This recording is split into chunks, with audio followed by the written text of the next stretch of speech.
Хүн хоорондын харилцаанд болгоомжтой хандах шинж. Огт итгэж болохгүй 5 хүн. Нэгдүгээрт баярлалаа гэж хэлж чаддаггүй хүн. Баярлалаа гэж хэлж чаддаггүй хүн донд хувиа хичээсэн хүн олон байдаг. 2. Бусдаас боллоо гэж шалтгаалдаг хүн. Ямар нэг асуудал гарвал хариуцлага өрөхгүй зүгтайхад бэлэн байдаг. 3. Цаг барьдаггүй хүн. Цаг бол амь амьдрал юм аа. 4. Хүнтэй ялгуурлан харьцдаг хүн. Жишээлбэл зэрэг зэндагаар нь ялгаж харьцдаг. 5. Аливаа зүйл сэтгэл хөдлөлөөрөө ханддаг хүн. Жишээлбэл юуны тухайн төрөлгүй ууралдаг. Ийм хүнтэй огт харилцах боломжгүй байдаг. Ийм шинжүүдийг агуулсан хүнээс хол байсан дээрээ. Коллаген желийг одоо хэрэглэдэг болсон. Энэ болохоор 6 функц нэг дор орсон.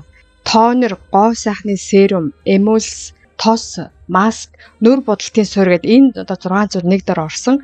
Арсанд одоо сайн шингэж чийгшүүлдэг, хураашхаас одоо сэргийлдэг ийм одоо коллаген жел байгаа. Та бүхэн авахыг хүсвэл миний мессенжер хаяглалаар холбогдоорой. Тэгээд дэлгэрэнгүй мэдээллийг хуваалцах болно. Баярлалаа. Баяртай.